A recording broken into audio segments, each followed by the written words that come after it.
এই দুইটা জিনিস যদি তুমি মেনে নাও তুমি সত্যিকারের হিন্দু হতে পারবা। একটা যদি অস্বীকার করো হিন্দু হতে পারবা না। এরে বান্দা, শিবশঙ্কর স্বরূপজি কালেমার ভুল বের করতে যাইয়া মুসলমান হয়ে গেল। এরে বান্দা, এই মুসলমানের কোরআনের ভুল বের করতে যাইয়া গবেষণা করতে যাইয়া আমার মত রামচন্দ্র কালেমা পড়ে আব্দুর রহমান জামিতে রূপান্তর হয়ে গেল। এরে গোলাম, বৃহস্পতিবার দিবাগত রাত্রিতে ঘুমায়া গেলাম, ঘুমের মধ্যে স্বপ্নে দেখি ফজরের আজান শুরু হয়ে গেল। ফজরের আজানে ঘুম ভেঙে গেল, ঘুম ভেঙে গেল, ঘুমায়া গেলাম, আজান শেষ হয়ে গেল, ঘুমায়া গেলাম। ঘুমের মধ্যে স্বপ্নের মধ্যে তাকায় দেখি এক আল্লাহর গোলাম এসে ডাক দিয়ে কয়, ও রামচন্দ্র আর কতকাল ঘুমাইবারে ভাই, আর ঘুমায়ও না, ঘুমায়ও না, ঘুমায়ও না, চলো মসজিদে ফজরের আজান হয়েছে, নামাজ পড়তে চলো। একজন গেল, দুইজন গেল, তিনজন গেল, তিনজনকে তারা দিয়া চতুর্থ নম্বর ব্যক্তি যখন আসলো ডাক দেয়া রামচন্দ্র আর কতকাল ঘুমাইবা? ঘুম কি তোমার ভাঙবে না রে রামচন্দ্র? স্বর্গে নাকি তুমি যাইবা? স্বর্গে তুমি যাইতে চাও না যা তুমি পাইতে চাও? ও বান্দা, ও রামচন্দ্র, স্বর্গে যদি যেতে চাও মসজিদে নামাজে চলো। বললাম আপনি জানেন না আমি হিন্দুর ঘরের সন্তান রামচন্দ্র, আমার নামাজ নাই। বলে রামচন্দ্র, নামাজ না বলে স্বর্গ নাই। স্বর্গ যদি পাইতে চাও নামাজ পড়তে চলো, নামাজ পড়তে চলো। না না না, যতই মানা করি উনি আমার ডান পাশে ঠিক এই জায়গায় দাঁড়ানো, আমি উত্তর দিকে মাথা দিয়া দক্ষিণে পা দিয়া শুয়ে আছি, উনি আমার ডান হাতে ঠিক এই জায়গাটায় ধইরা টান দিয়া উঠাইয়া বসাইয়া ডাক দিয়া কয়, ও রামচন্দ্র চলো। আমি বললাম হুজুর আপনি তো জানেন কালেমা না পড়লে নামাজে কোনো লাভ নাই। বলে তোমাকে কালেমা পড়াবো। বললাম হুজুর ঈমান আনতে হলে পবিত্রতার প্রয়োজন, আমি পবিত্রতা সম্পর্কে একবারে অজ্ঞ, আমি পবিত্রতা সম্পর্কে কোনো জ্ঞান নাই। বলে চলো তোমাকে পবিত্রতা শিখায়া দেই। বললাম না না আপনি যান, আমি যাব না। আমার স্পষ্ট মনে পড়ে ডান হাতে ঠিক এই জায়গায় ধইরা টানতে টানতে অজুখানায় নিয়া বলে রামচন্দ্র অজু বানায় আলাও, পবিত্র হয়ে আলাও। বললাম পবিত্রতা জানি না, উনি আমারে পবিত্রতা শিখায় দেয়। বলে আমি যেইভাবে করি তুমি সেইভাবে করো। পবিত্র হইয়া মসজিদের দরজার সামনে দাঁড়াইয়া ডাক দেখো রামচন্দ্র, এ রামচন্দ্র চলো মসজিদের ভিতরে চলো। বললাম না, মুসল্লিদের ডাক দেখো, মুসল্লিরা রে জান্নাতি মানুষ দেখবি নাকি, আয় আয় আয়। মুসল্লি বলে দৌড়াইয়া যখন মসজিদের দরজার সামনে হাজির, ডাক দেখো হুজুর কোথায় জান্নাতি মানুষ দেখি? রামচন্দ্র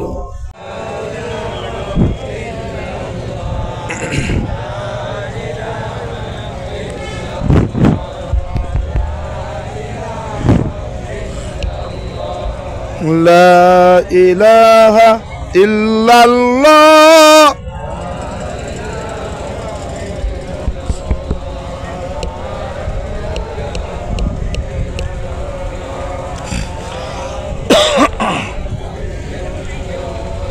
লা ইলাহা ইল্লাল্লাহু মুহাম্মাদুর রাসূলুল্লাহ। পয়গম্বর ডাক দেয়া কয় বুনিয়াল ইসলামু আলা খামসিন শাহাদাতি আল্লা ইলাহা ইল্লাল্লাহ ওয়া আন্না মুহাম্মাদান আবদুহু ওয়া রাসূলুহু ওয়া ইকামিস সালাতি ওয়া ইতাইজ যাকাত ওয়াল হজ্জ ওয়া সাওমি রমাদান। রাসূল ডাক দেয়া কয়, পয়গম্বর ডাক দেয়া বলে, ও আমার উম্মতের দল শুনে রাখো, শুনে রাখো, পাঁচটা জিনিস ইসলামের মূল স্তম্ভ। এই পাঁচটা জিনিসের মূলে হলো কালেমা। যে ব্যক্তি কালেমা পড়ে, কালেমা পড়ার পরে তার জন্য নামাজ পড়ার কথা বলার দরকার নাই, তার জন্য হজ ফরজ হলে হজ করার কথা বলার প্রয়োজন নাই, যাকাত ফরজ হয়ে গেলে যাকাত আদায় করার কথা বলার প্রয়োজন নাই, বান্দা পর্দা করার কথা বলার প্রয়োজন নাই, সুদ ঘুষ ছাড়ার কথা বলার প্রয়োজন নাই। কালেমার রশিটা যখন একবার জবানের মধ্যে লাইগা যাবে, কালেমা পড়তে দেরি, বান্দার উপরে নামাজ ফরজ হতে দেরি হবে না। এবার বলেন তো আমাকে, কালেমার দাম বেশি নাকি নামাজের দাম বেশি? হ্যাঁ, কালেমার দাম বেশি। বলেন তো নামাজের দাম বেশি না রোজার দাম বেশি?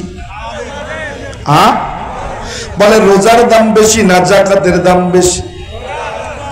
জাকাতের দাম বেশি না হজের দাম বেশি? হ্যাঁ, এদি বোঝে সব। মুখস্থ কইছি না, কেমনে বুঝাইতাম? এরে বান্দা, এক আল্লাহর গোলাম, 5 ওয়াক্ত নামাজ পড়ে, চাষ পড়ে, আওয়াবিন পড়ে, ইশরাক পড়ে, তাহাজ্জুদ পড়ে, এমন কোন ওয়াক্ত নাই, এমন কোন নামাজ নাই বান্দা পড়ে না। কিন্তু বান্দার ঈমান নাই। বলেন ওই বান্দার নামাজের কোনো দাম আসেনি? বলেন না না, ওই নামাজেরও কোনো দাম নাই। এক বান্দা দৈনিক শুধু 5 ওয়াক্ত নামাজ পড়ে, ঈমান আছে, আর কোনো নফল ইবাদত করে না, বলেন তো ওই বান্দার ওই নামাজের দাম আছে কি আছে না? এরে গোলাম, আল্লাহ পাক রব্বুল আলামিন ডাক দিয়ে বলেন, আল্লাহ পাক রব্বুল আলামিন বলেন নামাজ কায়েম করো, নামাজ কায়েম করো। বলে ব্যক্তিগত জীবনে তুমি একা নামাজ পড়বা হবে না, কু আনফুসাকুম, বলে তুমি শুধু বাঁচবা তা হবে না, ও আহলিকুম নার, তোমার আহল পরিজনকে বাঁচাও। তুমি জানলা নামাজ না পড়লে বান্দা জাহান্নামী হবে, নামাজ না পড়লে বান্দা জাহান্নামে যাবে। কেন? বলে নামাজ ছাড়া জান্নাতের তালার চাবি খুলবে না। বলে কেমন? বলে মিফতাহুল জান্নাতিস সালাহ, আও কামা ক্বালান নবী আলাইহিস সালাতু ওয়াস সালাম। রাসূল ডাক দিয়ে বলে, ও আমার উম্মত শুনে নাও, ও উম্মত ভালো করে কান খুলে শুনে নাও, ও বান্দা শুনে নাও, বান্দা রে নামাজ পড়বা না তা হবে না। বলে বান্দা, ও উম্মত শোনো, জান্নাতের তালার চাবি হবে নামাজ। যে বান্দা নামাজ পড়বে জান্নাতে যাবে, যে বান্দা নামাজ ছাড়বে জাহান্নামী হবে। একদল বান্দা নামাজ পড়ার পরেও আবার জাহান্নামী হবে। বলে কেমন? আল্লাহ পাক রব্বুল আলামিন ডাক দিয়া বলেন, ফাওয়াইলুল লিল মুসাল্লিন, বান্দা একদল নামাজি নামাজ পড়ার পরেও জাহান্নামে যাবে। বলে অপরাধ কি? বলে 2টা অপরাধ। বলে কেমন?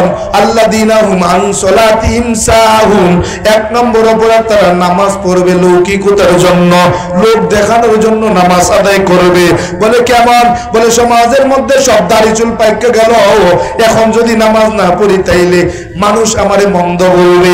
বুড়ো মানুষ বাড়ি বৈশা জায়গায় বা লাভ কি? জায়গা মসজিদে, মসজিদে যায় নামাজ পড়ে। আর আল্লাহ পাক রব্বুল আলামিন বলে, ওই নামাজি আমার জন্য নামাজ পড়ে নাই, আমার জন্য রোজা রাখে নাই, আমার জন্য হজ করে নাই, আমার জন্য দান সদকা করে নাই।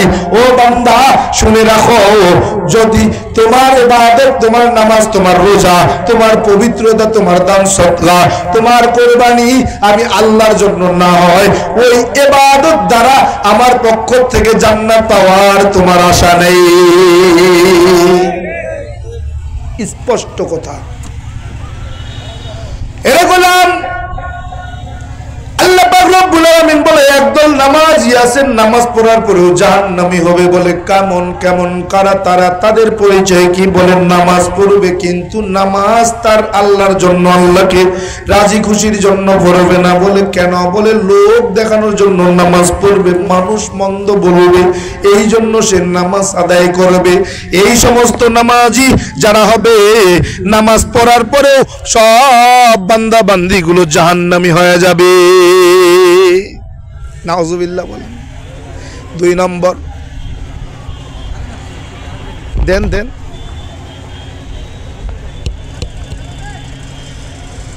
আল্লাহ,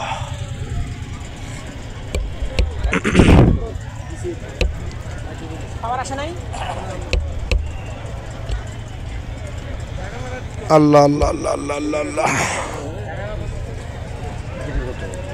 লা ইলাহা ইল্লাল্লাহ, লা ইলাহা ইল্লাল্লাহু মুহাম্মাদুর রাসূলুল্লাহ। আল্লাহ পাক রব্বুল আলামিন বলে, বান্দা একদল মানুষ নামাজ পড়বে, নামাজ পড়ার পরেও জাহান্নামী হয়ে যাবে। ওই বান্দাগুলো নামাজ আমার জন্য পড়বে না, মানুষ দেখানোর জন্য নামাজ পড়বে। মানুষ দেখানোর নামাজিগুলো আমার পক্ষ থেকে কোনো পুরস্কার পাবে না, সব নামাজ পড়ার পরেও জাহান্নামী হয়ে যাবে। বলে কেমন? আল্লাহ পাক রব্বুল আলামিন হাসরের মাঠ যখন কায়েম করবেন আর আল্লাহ যখন হিসাব নিকাশ শুরু করে দিবেন, আরে একদল বান্দা নামাজি বান্দাগুলো দৌড়াতে থাকবে। বলে আল্লাহ ডাক দেয়া বলবে, আব্দুর রহমান দাঁড়াও, কই যাও? বলে আল্লাহ জান্নাতে। বলে কেন? বলে আল্লাহ নামাজ পড়ছি, 1 ওয়াক্ত নামাজ ছাড়ি নাই, তাহাজ্জুদ, ইশরাক, আওবিন, চাষত, যা বাসত যা আছে সব পড়ছি। বলে বান্দা, আয় আব্দুর কাছে আসো। আল্লাহ কি হইল? বলে ইন্নী আলামু মা লা তা'লামুন। আল্লাহ কয় বান্দা বলো না তোমার অন্তরের খবর জানে কে না? কে জানে কে জানে কে জানে কে জানে? আল্লাহ কয় বান্দা বলো না আমি আল্লাহর অন্তরের খবর জানে কি না? কে জানে? আপনি আমি জানি না? মাঝে মাঝে যে কই আজকে বৃষ্টি হবেই, কি মাঝে মাঝে তো কই ধান খানোর যদি সার গেলা খালি ভালো করে দিল হয় না, ও মা কি যে অবস্থা হলে হয় মা, ধান গেলা দেখিলে নয় এলে ভাঙ্গে ভাঙ্গে বললো হয়। কি কয় না কয় না? কয় না কি? আমার থেকে মানুষটা এরকম কয় না মনে হয়? কয় বাউটা কইনু কে? বাবু ঠিক যাই না রে, গেলে বাউটা রাস্তা গেলি কে আর মরিল কে? কয় দেখেছেন? আল্লাহ কয় অন্তরের খবর, আমার অন্তরের খবর জানি আমি আল্লাহ। কার খবর? আল্লাহর অন্তরের খবর জানে কি? আল্লাহ কয় গোলাম আয় আব্দুর রহমান বলো না তুমি যে নামাজ পড়ছো, কেন নামাজ পড়ছো আমি আল্লাহ বোধহয় জানি না? জানে নাকি? আল্লাহর বান্দা আব্দুর রহমান ডাক দিয়ে বলবে হ্যাঁ আল্লাহ আপনি জানেন। বলে কেন পড়ছো? বলে আল্লাহ আপনাকে রাজি খুশি করার জন্য। বলেন না কেন? বলে মানুষ তোমাকে মন্দ বলবে, খারাপ বলবে, এজন্য তুমি নামাজ পড়ছো আমি বোধহয় জানি না। নিয়ে আসেন। আল্লাহ আবার গজল কি? হাজিরিন আল্লাহ তাআলা ডাক দিয়ে কই গোলাম আমি আল্লাহ তাআলা কোরআনটা নাজিল করছি।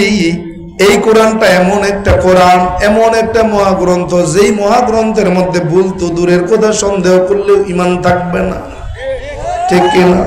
যুগে যুগে কালে কালে এই পৃথিবীর জমিনে কত বেঈমান দার্শনিক, পুরোহিত, পণ্ডিত, গবেষক, দার্শনিক, দার্শনিকরা কোরআনের ভুল বের করার জন্য চেষ্টা করলো, আজ পর্যন্ত পারছে? কিয়ামত পর্যন্ত পারবে? পারবে? কখনো না। বলে কেমন? একটা ঘটনা বলি। ভারতের জমিনে গয়াকাশী, বৃন্দাবন সহ 7টা তীর্থস্থানের পুরোহিত পণ্ডিত ডক্টর শিবশঙ্কর স্বরূপজি, নাম শুনছেন? যাকে ভারতের ইন্ডিয়ার হিন্দুরা ভগবান বইলা ডাকতো। এই শিবশঙ্কর স্বরূপজি কয় মুসলমানের কোরআন তো পরের কথা পড়ে থাক, মুসলমানের কালেমার মধ্যে ভুলে ভরা, কালেমার মধ্যে ভুলে ভরা। কয় অনেক ভুল, কালেমার মধ্যে ভুল। কালেমা নিয়ে গবেষণা শুরু করে দিলেন।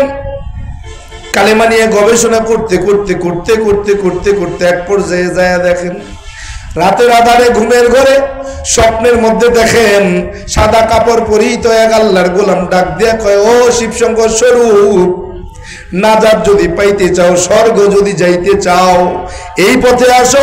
এই পথের নাম হলো সিরাতুল মুস্তাকিম। এই পথে আসো। স্বপ্ন দেখে ঘুমটা ভেঙে গেছে, দৌড়ায় বিবির কাছে বলবে। ব্রহ্মচারী মানুষ তো এরা, আবার ব্রহ্মচারী যখন হয়ে যায় তখন আবার স্বামী স্ত্রী একসঙ্গে ঘুমায় না। ওদের সময় ওই সময় আর একসঙ্গে শুয়া হলো পাপ। ব্রহ্মচারী হয়ে গেছে এখন। শিবশঙ্কর স্বরূপজি বিবির কাছে বলার জন্য দৌড়াইতেছে। দরজাটা কেবল ধাক্কা দিয়ে খুলছে, দরজার সামনে বিবি দাঁড়ায় রয়েছে। ডাক দেখো কি ব্যাপার? বলে স্বামী আমার স্বপ্ন দেখছি, আপনার কাছে বলার জন্য দৌড়াইতেছি। শিবশঙ্কর স্বরূপ বলে বিবিরে আমিও তো স্বপ্ন দেখছি, বলার জন্য দৌড়াইতেছি।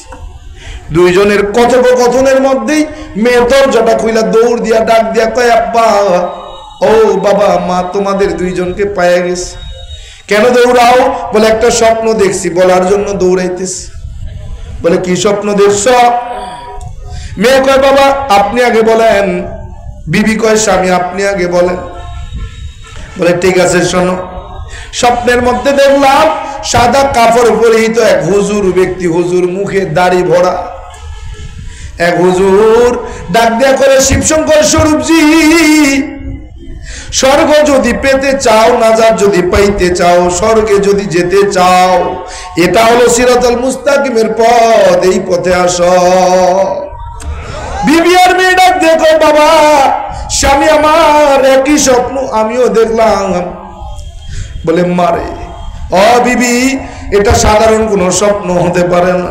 এতদিন ভাবতাম মুসলমানের কোরআন তো পড়ে থাক, মুসলমানের কালেমার মধ্যে ভুল, এখন দেখি না না, মুসলমানের কালেমার মধ্যেই স্বর্গ, মুসলমানের কালেমার মধ্যেই নাজাত। আয় গোলাম,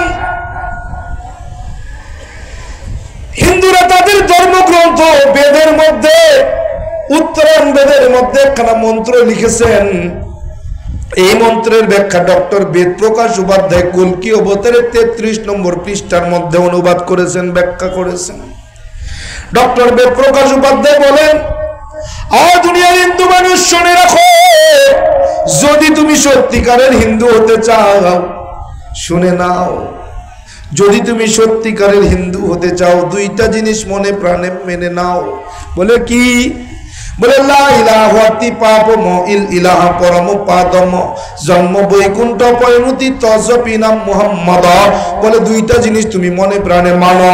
এক নম্বর, লা ইলাহা অতি পাপম ইল ইলাহা পরম পাদম, তুমি যদি পাপ থেকে মুক্তি পেতে চাও, পাপগুলোকে যদি পুণ্যের দ্বারা পরিবর্তন করাতে চাও, আর কোনো রাস্তা নাই, পথ নাই, মত নাই, মুসলমানের লা ইলাহা ইল ইলাহা নামক কালেমা পড়া মুসলমান হয়ে যাও। দুই নম্বর, জন্ম বৈকুণ্ঠ পরিণতি তজপি নাম মুহাম্মদ, আর মৃত্যুর পরে বৈকুণ্ঠ নামক স্বর্গে যদি যেতে চাও, যেই স্বর্গে গেলে তোমার ক্ষুধার যন্ত্রণা থাকবে না, যেই স্বর্গে গেলে পানির পিপাসা লাগবে না, যেই স্বর্গে গেলে তোমার কোনোদিন অসুস্থ হতে হবে না, যেই স্বর্গে গেলে তুমি কোনোদিন বার্ধক্যে আসবে না, যেই স্বর্গে গেলে কোনোদিন তুমি মারা যাবে না, যেই স্বর্গে গেলে আবার তোমাকে বের হতে হবে না, ওই স্বর্গে যদি যেতে চাও এমনি যাওয়া যাবে না। মুহাম্মদের জীবন আদর্শ তোমার জীবন আদর্শ বানাও। এই দুইটা জিনিস যদি তুমি মেনে নাও, তুমি সত্যিকারের হিন্দু হতে পারবা। একটা যদি অস্বীকার করে হিন্দু হতে পারবা না। এরে বান্দা, শিব শঙ্কর স্বরূপজি কালেমার ভুল বের করতে যাইয়া মুসলমান হয়ে গেল। এরে বান্দা, এই মুসলমানের কোরআনের ভুল বের করতে যাইয়া, গবেষণা করতে যাইয়া আমার মত রামচন্দ্র কালেমা পড়ে আব্দুর রহমান জামিতে রূপান্তর হয়ে গেল। এরে গোলাম, বৃহস্পতিবার দিবাগত রাত্রিতে ঘুমায়া গেলাম, ঘুমের মধ্যে স্বপ্নে দেখি ফজরের আজান শুরু হয়ে গেল, ফজরের আজানে ঘুম ভেঙে গেল, ঘুমায়া গেলাম, আজান শেষ হয়ে গেল, ঘুমায়া গেলাম, ঘুমের মধ্যে স্বপ্নের মধ্যে তাকায় দেখি এক আল্লাহর গোলাম এসে ডাক দিয়ে কয়, ও রামচন্দ্র, আর কতকাল ঘুমাইবারে ভাই, আর ঘুমায়ও না, চলো মসজিদে ফজরের আজান হয়েছে, নামাজ পড়তে চলো। একজন গেল, দুইজন গেল, তিনজন গেল, তিনজনকে তারা দিয়া চতুর্থ নম্বর ব্যক্তি যখন আসলো, ডাক দেয়া কয়, রামচন্দ্র আর কতকাল ঘুমাইবা? ঘুম কি তোমার ভাঙবে না রে রামচন্দ্র? স্বর্গে নাকি তুমি যাইবা? স্বর্গে তুমি যাইতে চাও, নাজাত তুমি পাইতে চাও? ও বান্দা, ও রামচন্দ্র, স্বর্গে যদি যেতে চাও মসজিদে নামাজে চলো। বললাম, আপনি জানেন না আমি হিন্দুর ঘরের সন্তান রামচন্দ্র, আমার নামাজ নাই। বলে, রামচন্দ্র, নামাজ না বলে স্বর্গ নাই। স্বর্গ যদি পাইতে চাও নামাজ পড়তে চলো, নামাজ পড়তে চলো। না না না, যতই মানা করি, উনি আমার ডান পাশে ঠিক এই জায়গায় দাঁড়ানো, আমি উত্তর দিকে মাথা দিয়া দক্ষিণে পা দিয়া শুয়ে আছি, উনি আমার ডান হাতে ঠিক এই জায়গাটায় ধইরা টান দিয়া উঠাইয়া বসাইয়া ডাক দিয়া কয়, ও রামচন্দ্র চলো। আমি বললাম, হুজুর আপনি তো জানেন কালেমা না পড়লে নামাজে কোনো লাভ নাই। বলে, তোমাকে কালেমা পড়াবো। বললাম, হুজুর ঈমান আনতে হলে পবিত্রতার প্রয়োজন, আমি পবিত্রতা সম্পর্কে একবারে অজ্ঞ, আমি পবিত্রতা সম্পর্কে কোনো জ্ঞান নাই। বলে, চলো তোমাকে পবিত্রতা শিখায়া দেই। বললাম না না আপনি যান, আমি যাব না। আমার স্পষ্ট মনে পড়ে ডান হাতে ঠিক এই জায়গায় ধইরা টানতে টানতে অজুখানায় নিয়া বলে রামচন্দ্র অজু বানায় আলাও, পবিত্র হয়ে আলাও। বললাম পবিত্রতা জানি না, উনি আমারে পবিত্রতা শিখায় দেয়। বলে আমি যেইভাবে করি তুমি সেইভাবে করো। পবিত্র হইয়া মসজিদের দরজার সামনে দাঁড়াইয়া ডাক দেয়া রামচন্দ্র, এ রামচন্দ্র চলো মসজিদের ভিতরে চলো। বললাম না, মুসল্লিদের ডাক দেয়া মুসল্লিরা রে জান্নাতি মানুষ দেখবি নাকি, আয় আয় আয়। মুসল্লিগুলো দৌড়াইয়া যখন মসজিদের দরজার সামনে হাজির, ডাক দেখো হুজুর কোথায় জান্নাতি মানুষ দেখি? রামচন্দ্র বলে তোমরা জানো না, মান ক্বালা লা ইলাহা ইল্লাল্লাহু মুহাম্মাদুর রাসূলুল্লাহ মুখলিসান ফাদাখালাল জান্নাহ, যে ব্যক্তি একবার ঈমান সহকারে কালেমা শরীফ পাঠ করবে তার পিছনের সমস্ত গুনাহগুলো আমার আল্লাহ মাফ কইরা দিবে। গুনাহগুলো নেকির দ্বারা পরিবর্তন কইরা তার আমলনামায় দিয়া তার নামটা জান্নাতের খাতায় লেখা দিবে। মুসল্লিগুলো তৈরা আমারে মসজিদের মধ্যে নিয়া গোল করে বসাইয়া ওই চতুর্থ নম্বর ব্যক্তি আমার সামনে বইয়া বইয়া আমারে কালেমার তালকিন দেয়, রামচন্দ্র পড়ো লা ইলাহা ইল্লাল্লাহু মুহাম্মাদুর রাসূলুল্লাহ। আর রামচন্দ্র পড়ো আশহাদু আল্লা ইলাহা ইল্লাল্লাহ ওয়া আন্না মুহাম্মাদান আবদুহু ওয়া রাসূলুহু। কালেমা যখন পড়াইয়া দিল, মুসল্লিদের ডাক দেয়া হয় নামটা পরিবর্তন করা দরকার। বলে হ্যাঁ। বলে কি নাম দেওয়া যায়? বলে তাদের ধর্ম অনুযায়ী তার নাম তার বাবা মা রেখেছিল ভগবানের নামে নামকরণ রামচন্দ্র। ইসলাম গ্রহণের পরে আল্লাহর প্রিয় নাম থেকে একটা নাম দিলে কেমন হয়? বলে হ্যাঁ। বলে কি নাম দেওয়া যায়? বলে আল্লাহর প্রিয় নাম আব্দুর রহমান, 2 নম্বরে আব্দুল্লাহ। মুসল্লিরা বলে না না, যেহেতু আল্লাহর প্রিয় নাম আব্দুর রহমান, আজ থেকে রামচন্দ্রের স্থলেও আব্দুর রহমান নাম দিলে ভালো হয়। আব্দুর রহমান নাম রাইখা তিনি নিজে মসজিদের ইমাম হইয়া ফজরের নামাজ শেষ করলেন। ফজরের নামাজ যখন সালাম ফিরাইলাম, দেখি ঘড়ির দিকে তাকায় দেখি মসজিদের দিকে খেয়াল করে শুনি, তখন মসজিদের মাইকে মুয়াজ্জিন বলতেছে এখনো ফজরের নামাজ হয় নাই, ফজরের জামাতের আর মাত্র 10 মিনিট সময় বাকি আছে। আর ঘুমাইলাম না, মসজিদের দরজায় দাঁড়ায় অপেক্ষা করি কখন ইমাম সাহেব বের হবে। ইমাম সাহেব ফজরের নামাজ শেষ কইরা যখন মুসল্লিদের দিকে ঘুরে বসলেন, তাকায় দেখে আমি রামচন্দ্রের দরজার সামনে হাজির। মুসল্লিদের ডাক দেখে মুসল্লিরা একটু বসবা। দেখি না হিন্দু ছেলেটা কেন এত সকালবেলা মসজিদের সামনে আসলো। ডাক দেখে বাবা রে, কেন তুমি এই মসজিদের সামনে এত সকালে আসছো? কোনো বিপদ আপদ কি তোমার হয়েছে? বললাম না। বলে তাইলে কি জন্য আসছো? বললাম হুজুর স্বপ্ন দেখছি, স্বপ্নের ব্যাখ্যা জানার জন্য আসছি। বলে কি স্বপ্ন? স্বপ্নটা যখন বললাম বলে হতে পারে না, এটা তুমি দেখতে পারো না, তুমি হিন্দুর ঘরের সন্তান, তুমি এই স্বপ্ন দেখতে পারো না। বললাম হুজুর কেন? বলে এটা তোমার স্বপ্ন না।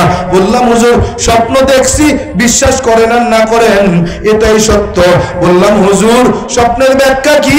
বলে বাজান স্বপ্ন যদি সত্যি তুমি দেখে থাকো তাইলে স্বপ্নের ব্যাখ্যা তোমাকে বলবো, কিন্তু তুমি যদি মিথ্যা বলে আমাকে বিভ্রান্ত করতে চাও তাইলে বলবো না।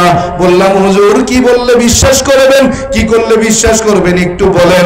বলে বাবা ওযু যে স্বপ্নের মধ্যে করছো, ওযুর কথা কি তোমার স্মরণে আছে? বলে হ্যাঁ। বলে চলো ওযুখানায় তোমাকে নেওয়া যায়, ওযু করে দেখায়া দাও। ওযুখানায় নিয়া আমারে ডাক দিয়ে কই বাবা তুমি আমারে ওযু কইরা দেখায়া দাও। ওযু যখন কইরা ইমাম সাহেবরে দেখায়া দিলাম, ইমাম সাহেব ডাক দিয়ে কয় রামচন্দ্র চলো। হুজুর আমারে টান দিয়া বুকের সঙ্গে জড়াইয়া চুমু দিয়া কপালের মধ্যে চুমু দিয়া মসজিদের দরজায় এসে ডাক দেয়া কয় ও মুসল্লিরা জান্নাতি মানুষ দেখবি নাকি, আয় আয় আয়।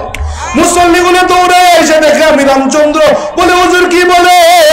ওই হিন্দুর ঘরের সন্তান রামচন্দ্র কেমনে জান্নাতি হয়? বলে তোমরা জানো না, স্বপ্নের মধ্যে কালেমা পড়ছে, স্বপ্নের মধ্যে নাম রাখছে, স্বপ্নের মধ্যে নামাজ পড়ছে, এর চাইতে আর কি স্বপ্ন দেখি প্রমাণ চাও? বলে কেমন?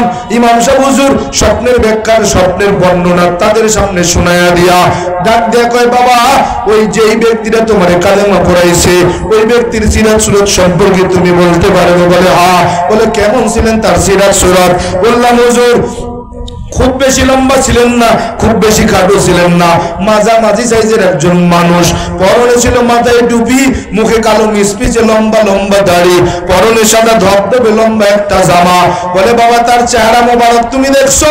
বললাম হ্যাঁ, কেন নয়। যিনি আমাকে টানতে টানতে মসজিদে নিয়া ওযু শিখাইয়া ওযু করাইয়া ইমাম হইয়া নাম রাইখা নামাজ পড়াইলেন, কেন তার চেহারা মোবারক দেখবো না?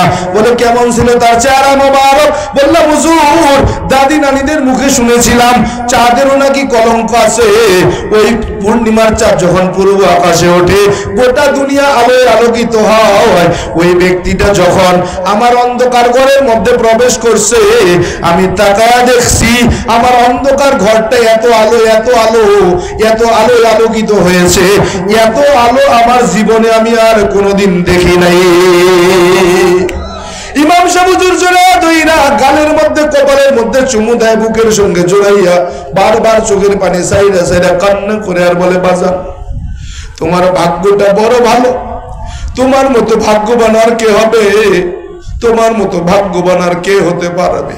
বললাম হুজুর কেন? বলে বাজান রে, তোমার স্বপ্নের বর্ণনা যদি সত্য হয়, এই সত্য বর্ণনা যদি তুমি বলে থাকো, বাজার যে ব্যক্তিটা তোমারে ওযু শিখাইয়া কালেমা পড়াইয়া নাম রাইখা নামাজ আদায় করাইলেন, তিনি আর কেউ নয় কেউ নয়, তিনি হলেন আখিরি নবী, বিশ্ব নবী মুহাম্মদ আরবি মুহাম্মাদুর রাসূলুল্লাহ সাল্লাল্লাহু আলাইহি ওয়া আলিহি ওয়াসাল্লাম ছাড়া আর কেউ নয়। বললাম হুজুর কেন আসছে? বলে বাজার যেই ব্যক্তিটারে দেখার জন্য এতদিন অপেক্ষা করলাম, সেই ব্যক্তি আমার ঘরে আসলো না, তুমি হিন্দুর সন্তানের ঘরে হাজির হয়ে গেল। বাজান তোমার কপাল বড় ভালো, কপাল বড় ভালো। আয় বাজান তোমার মতো ভাগ্যবান আর খেয়ে আছে। মুসল্লিগুলো তো উড়াই এসে কেউ কোলাকুলি করে, কেউ কপালে চুমু দেয়, কেউ গালের মধ্যে চুমু দেয়, কেউ হাতের সঙ্গে মুসাফা করে। ইমাম সাহেব হুজুর ডাক দিয়ে কয় বাজান রে, তোমার কাছে ছোট্ট একটা আবদার করব। বলে হ্যাঁ। বলে কি আবদার? বলে বাজান কাল হাসরের ময়দানে আল্লাহ তাআলা তোরে যদি মাফ কইরা জান্নাত দিয়া দেয়, কাল হাসরের ময়দানে আমারে কি তুই তোর সঙ্গে একটু নিয়ে যাবি? বললাম হুজুর আমি যে জান্নাতে যাব এর কোনো দলিল আপনার জানা আছে নাকি? বলে বাজান আমার রাসূল বলেন যে ব্যক্তি স্বপ্নে হোক আর বাস্তবে হোক আমি রাসূলের চেহারা মোবারক দেখতে পারে, তার জন্য আমি রাসূলের জান্নাতের শাফায়াত করা ওয়াজিব হয়ে যায়। আরে গোলাম বললাম হুজুর আমার করণীয়? বলে স্বপ্নের মধ্যে শেষ হয়ে গেছে, সামাজিকতা বাকি আছে। বলে কি? বলে সমাজের মানুষ শুধু জানবে তুমি মুসলমান, আর কোনো কার্যক্রম না নাই, একটাই কার্যক্রম তোমার পরিচয়।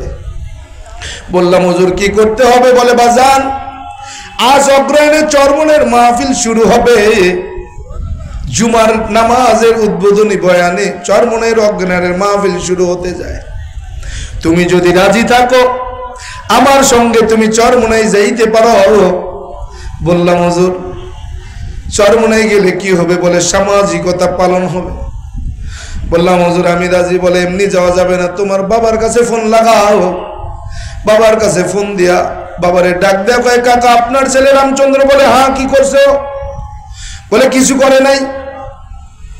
বলে কি সমস্যা? বলে মুসলমান হতে চায়, আপনার অনুমতি প্রার্থনা করে। কি বলেন আপনি, কি বলতে চান? বলে বাজার ছেলেটা আমার মূর্খ নয়, আমার 3 ছেলের মধ্যে সবচেয়ে জ্ঞানী সবচেয়ে শিক্ষিত বেশি।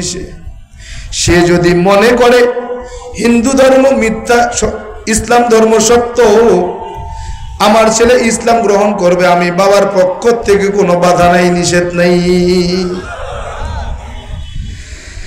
ভাইদের কাছে ফোন দেওয়া হলো, ভাইরাও বললো আমার ভাই মূর্খ নয়, যথেষ্ট শিক্ষিত। আমাদের ভাইদের মধ্যে সবচেয়ে শিক্ষিত, যদি মুসলমান হতে চায় হোক, আমাদের ভাইদের কোনো বাধা নাই, নিষেধ নেই।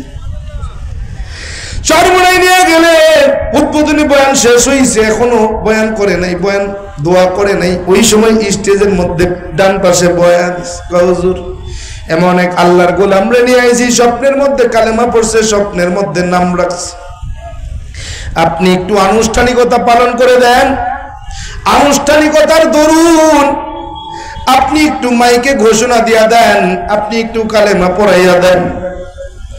হুজুর ডাক দেয়া বলে, বাজান রে, যেই ব্যক্তিরে আমার নবী স্বপ্নের মাধ্যমে কালেমা পড়ায়, আমি ফজলুল করিম তারে কালেমা পড়ানোর ক্ষমতা রাখে না। যা বলে, বাজান, যে ব্যক্তির নাম আমার নবী স্বপ্নের মধ্যে রাখে, সেই নামের উপরে কলম বসানোর ক্ষমতা আমি ফজলুল করিমের আছে। বললাম, হুজুর তাইলে একটু দোয়া চাই, দোয়া চাইতে আসছি। বলে, বেটা দোয়া চাও কি? দোয়া চাই চাওয়ার জিনিস? যা দোয়ার কাজ কর, দোয়া বেড়া ভাঙ্গা ঢুকবে। বললাম, হুজুর মাইকে একটু ঘোষণা দেন, সবাই আমারে চিনবে। আরে তোর চেনানোর জিম্মাদার কি আমি? হয় আরে তোরে চিনাইবে তোমার মাওলা। যা চেনার কাজ কর, তোরে একটা সময় আসবে তুই কাউরে চেনো না, তোরে সবাই চেনে। আহ, আল্লাহর কুতুবের দোয়া, আল্লাহ পাকের দয়া, আল্লাহ তাআলা আজকে পর্যন্ত নিয়ে আসছে। প্রিয় হাজিরিন, এটা বুঝাইতে চাইতেছি, কোরআনের মধ্যে কোনো ভুল নাই, আজ পর্যন্ত কেউ বের করতে পারে না, নাই কিয়ামত পর্যন্ত কেউ পারবে না। যে বেঈমানটাই কোরআনের ভুল বের করতে আসবে, কসম খোদার, সেই বেঈমান কালেমা পড়ে মুসলমান হয়ে যাবে। এজন্য এই পর্যন্ত আমার হাতে প্রায় 2 শতাধিক, 200-র বেশি কালেমা পড়ে মুসলমান হয়েছে আমার হাত দিয়ে। এই আপনাদের নীলফামারীতে এবছরে কালেমা পড়ছে, সিরাজগঞ্জে পড়ছে, এরকম এবছরেও প্রায় 14 জন মতো কালেমা পড়ছে আমার হাতে। 200-র অধিক এ পর্যন্ত আমার হাতে কালেমা পড়েছে আল্লাহ পাকের খাস মেহেরবানিতে, আপনাদের দোয়ার বরকতে। হাজিরিন, এজন্য বলতেছি, কোরআন এমন একটা কিতাব, মহাগ্রন্থ, যেটার মধ্যে ভুল তো দূরের কথা, সন্দেহ করলেও ঈমান থাকবে না। এজন্য কোরআনের মধ্যে যে কথাগুলো আছে, আল্লাহ পাক রব্বুল আলামিন আমাদের কোরআনকে বুঝে, কোরআন মেনে জীবন গঠন করার তৌফিক দান করেন। হাজিরিন, আল্লাহ তাআলা যদি আমাকে হিন্দুর ঘর থেকে তুলে নিয়ে এসে মসজিদের ইমাম বানাতে পারে, আমরা মুসলমানের ঘরে জন্ম নিয়ে মুসল্লি হতে পারি না? পারি নাকি? পারি নাকি? ইনশাআল্লাহ আজকে আমরা ওয়াদা করতে পারি, যতদিন বেঁচে থাকবো জীবনে আর কোনোদিন এক ওয়াক্ত নামাজ ছাড়বো না। কারা কারা ঘরে একটু দেখি, নারে তাকবীর, নারে তাকবীর, নারে তাকবীর। আল্লাহ কবুল করেন। প্রিয় হাজিরিন, আজকে আমি আপনাদের থেকে আরেকটা ওয়াদা করাই নিয়ে যাব। প্রিয় ভাই, দেখেন তো, আমাকে হিন্দু মনে হয় না মুসলমান? হ্যাঁ, কিন্তু আমার সামনে এমনও কিছু মুসলমান আছে যাদেরকে দেখলে হিন্দু, বৌদ্ধ, খ্রিস্টান না মুসলমান বোঝার উপায় নেই। আছে না? আছে না? আছে না? আছে না? আছে নাকি? পৃথিবীর জমিনে লক্ষ লক্ষ সুন্নত আছে, একটা সুন্নত বাদে আপনার সঙ্গে কবরেও যাবে না, হাসরে উঠবে না। সেই সুন্নতটা কি? কন কন কন? জানি না সবাই, কিন্তু কিন্তু দাড়ি রাখলে চেহারা নষ্ট হয়ে যায় না? যুবকরা কয় যুবতী সুন্দরী পাবো না, তো এজন্য দাড়ি কাটি। কে ঠিক না? বিষয়টা এমন নাকি? হাসরের ময়দানে এটার দাম সবচেয়ে বেশি। তাইলে আজকের থেকে আমরা ওয়াদা করতে পারবো, যতদিন বাঁচবো, মৃত্যুর আগ পর্যন্ত আর দাড়িতে খুর বেলেট লাগাবো না, কেটে ছেটে এক মুষ্টির নিচে রাখবো না, এক মুষ্টির নিচে রাখবো না। এমন কোন আল্লাহর বান্দারা আছেন, আমি একটু দেখতে চাই, আজকে ওয়াদা করবেন, নারে তাকবীর, নারে তাকবীর,